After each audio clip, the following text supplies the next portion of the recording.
Bonjour. Ceci est ma réaction à la décision de Madame la ministre des PTT de retirer la langue française de tous les documents officiels de cette entreprise. Je me pose la question de savoir quel est l'objectif visé par cette décision. Est-ce cette langue qui ralentit l'activité de cette entreprise publique? Est-ce le souci d'améliorer le service public de cette entreprise qui connaît d'énormes problèmes? Est-ce une amélioration qui est visée à travers ce retrait de cette langue? Mais là n'est pas la question principale que je voudrais soulever. Cette décision, en tout cas, de Madame la ministre, me paraît comme un parti pris flagrant en faveur d'une langue nationale, certes, ignorant de ce fait une langue pas moins nationale qu'officielle, qui est le tamazight. La position de cette ministre me pousse à croire qu'il y a une attitude raciste, ségrégationniste, vis-à-vis de la langue tamazight. Loin de moi de remettre en cause le caractère national et officiel de la langue arabe, mais force est de constater que les décideurs de cet État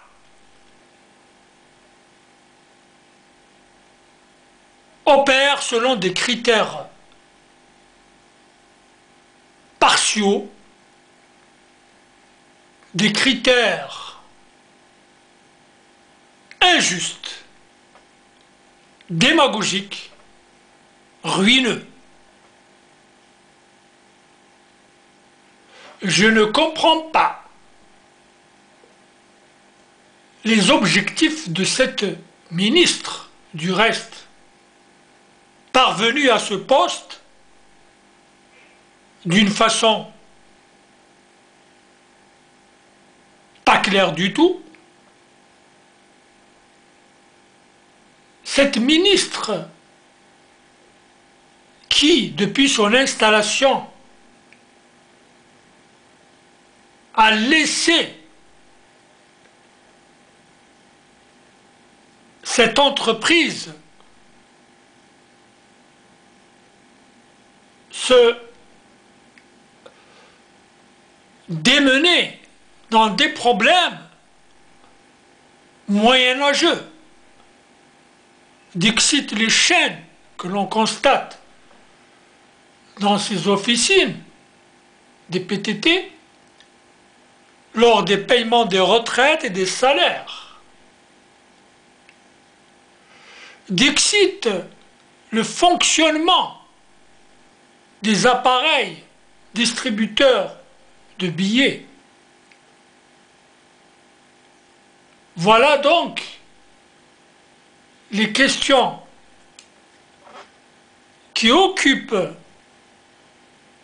l'activité de cette entreprise. Tenez-vous bien, essayez d'envoyer un courrier, une lettre ou un colis aux États-Unis d'Amérique ou au Canada par voie postale. Vous êtes sûr qu'ils ne parviendront jamais. Vous êtes...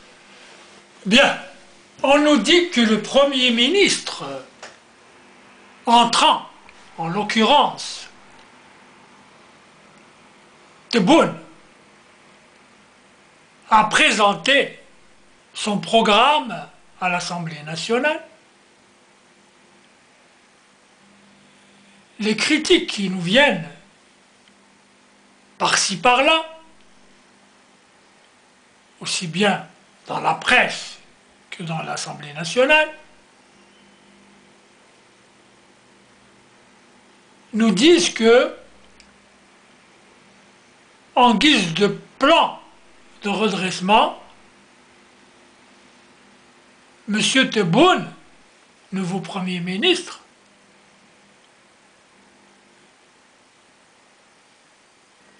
a présenté une sorte de moratoire de vœux pieux. Ce programme pécherait par l'absence de chiffres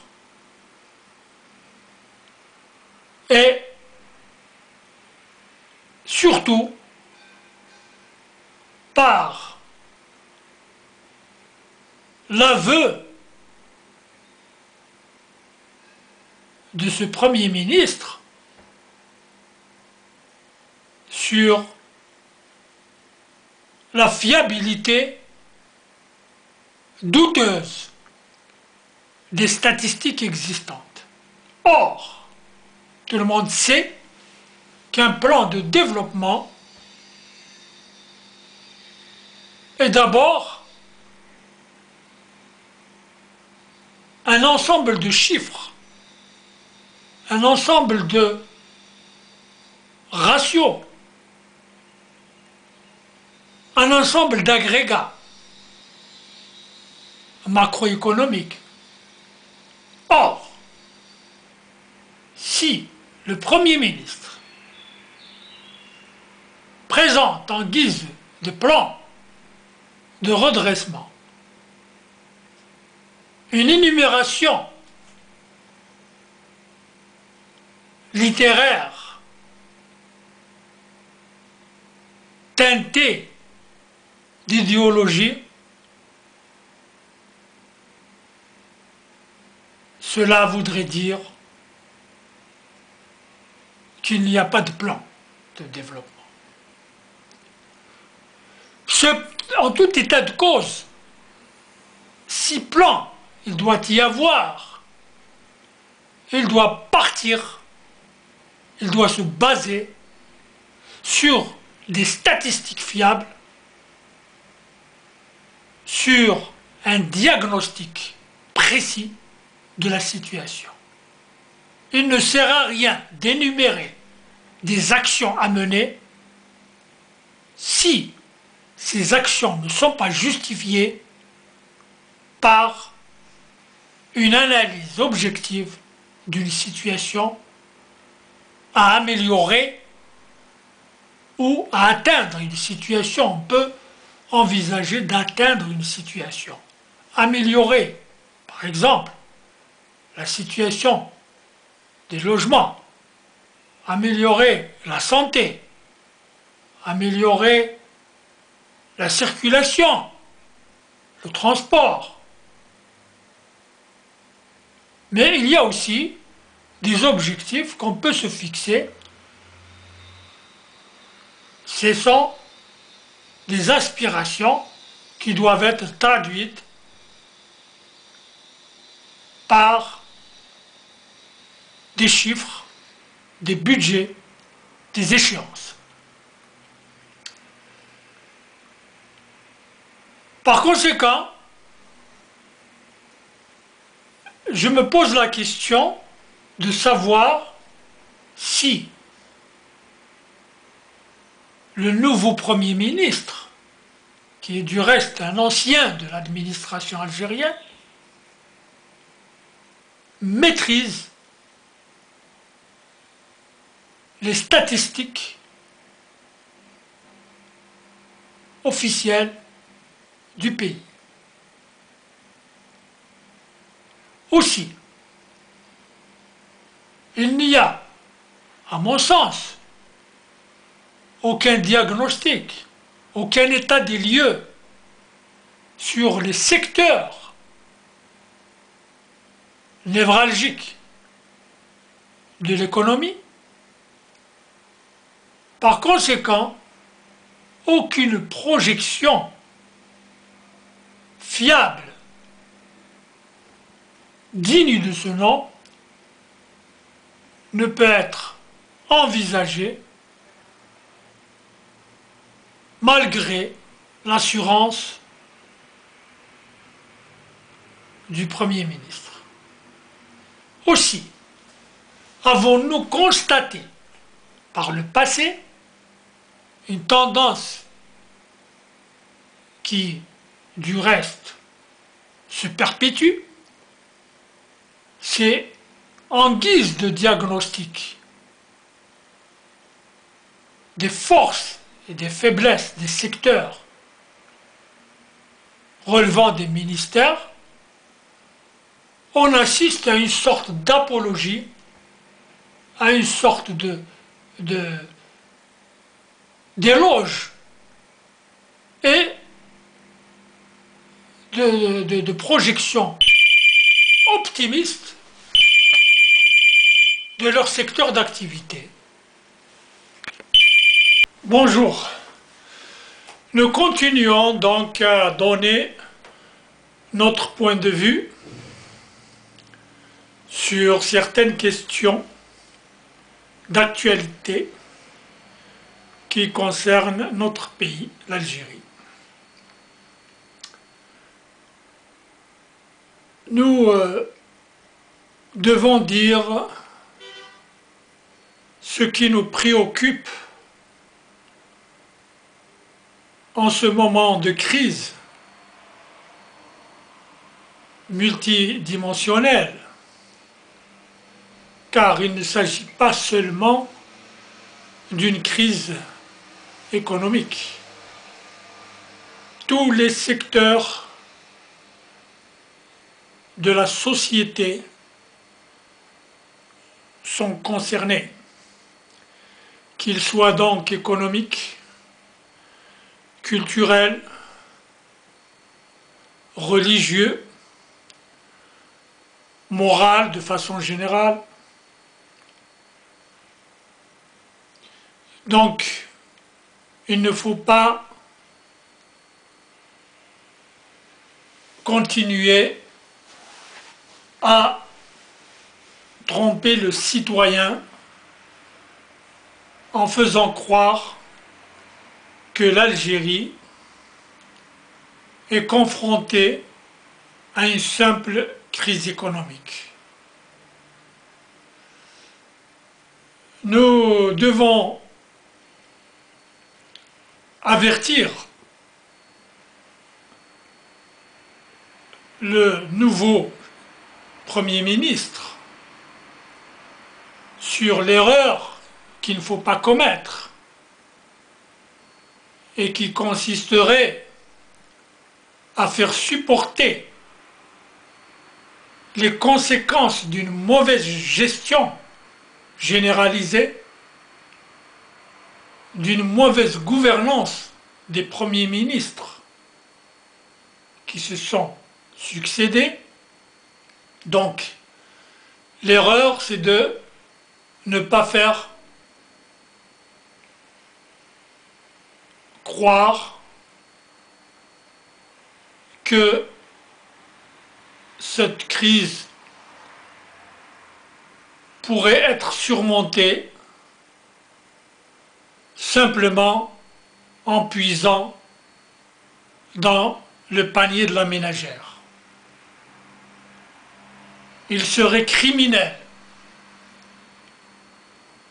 de vouloir combler les déficits provoqués par la mauvaise gouvernance, parfois par la dilapidation des biens de ce peuple, par une ponction généralisée auprès des ménages. Il est absurde de croire à une paix sociale dans le moment où le pouvoir tente de réduire les acquis du peuple algérien. Le soutien des prix est un acquis du peuple algérien.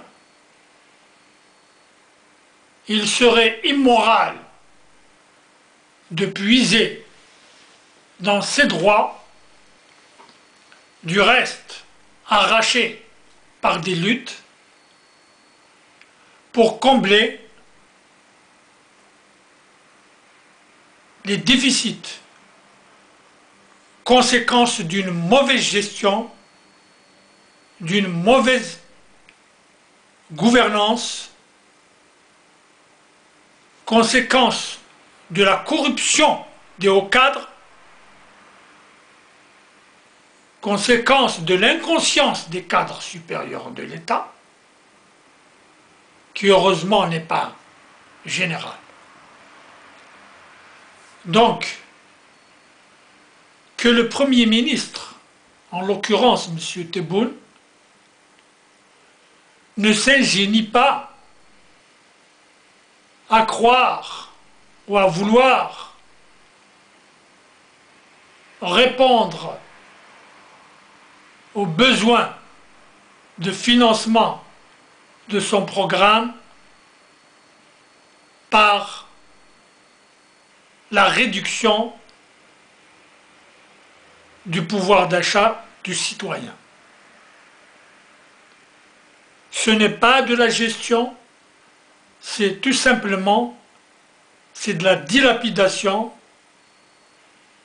du secteur des ménages. C'est un vol caractérisé. Le peuple algérien a trop souffert pour que le Premier ministre fasse appel à des efforts supplémentaires. Alors que ce peuple attend depuis des décennies pour améliorer ses conditions de vie. Puiser donc dans le secteur des ménages les ressources financières pour financer un plan du gouvernement est tout simplement faire fausse route.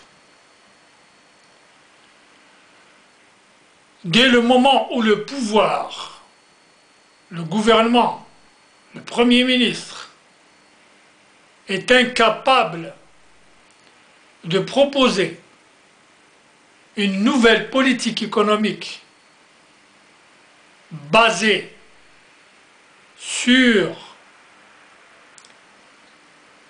des paramètres rationnels qui tiennent compte d'un diagnostic général du pays, incapable donc de promouvoir l'exportation hors hydrocarbures, le pouvoir se rabat sur les citoyens désarmés, les citoyens impuissants, pour combler les trous qui sont nombreux, malheureusement. Cette façon d'agir nous mène tout droit à une explosion générale du pays aux conséquences que l'on peut deviner sans l'ombre d'un doute. Il y a une deuxième question qui interpelle, qui pose la question du vrai pouvoir du Premier ministre. C'est l'utilisation de la langue tamazight dans les institutions de l'État et notamment dans l'enceinte de l'APN. Force est de continuer à constater que certains membres de cette APN s'opposent farouchement à l'intervention de députés amazirophones d'une façon arrogante, ce qui constitue une infraction vis-à-vis de la Constitution, alors que ces mêmes députés sont élus pour défendre la légalité, pour défendre les acquis du peuple. Si un Premier ministre est incapable de mettre de l'ordre déjà à ce niveau, il signe son échec d'avance.